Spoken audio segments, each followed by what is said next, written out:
The Schenectady City School District is taking a new approach to combating violence inside and outside of its halls.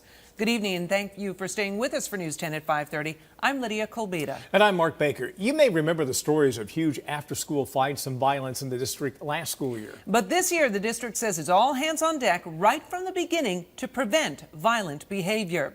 News 10 ABC's Liz Holliday has spent the day with the district and joins us live with more on this new approach. Liz? That's right, Lydia. I've spent my day speaking with parents here in Schenectady on and off camera. And while they have a lot of nice things to say about the district, they say the violence here is concerning. In fact, as early as it is in the school year, they say there have already been a few fights, which is why the superintendent tells me things are about to change. Scary. It's scary for my little girl. When Dia Collier attended Mount Pleasant, she says there wasn't the violence you see today. And now that her daughter Linnea is in the 8th grade, she says she often comes to the school to make sure she is kept up to date on any issues. I always get, oh, we don't hear that from parents, and I'm just like, well, a lot of it starts at home. Which is why Superintendent Larry Spring tells me this year is going to be different and that the district is enlisting the help across the county to keep kids focused on learning as opposed to violence. Kids who are, involved or on the cusp of being involved are really known to us because really what that says to us is that those kids are really in need.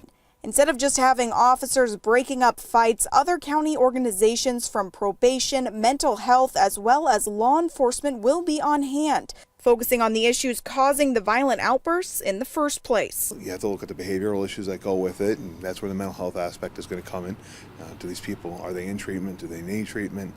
McCracken tells me most of the problems actually happen off campus after school, which is why sharing information means they can keep a lookout even after the final bell has rung. And parents like Dia tells me it seems like a good idea to her. I think any help is good help. I think, you got to hit it from every aspect. I mean, some kids, maybe it is a mental health issue.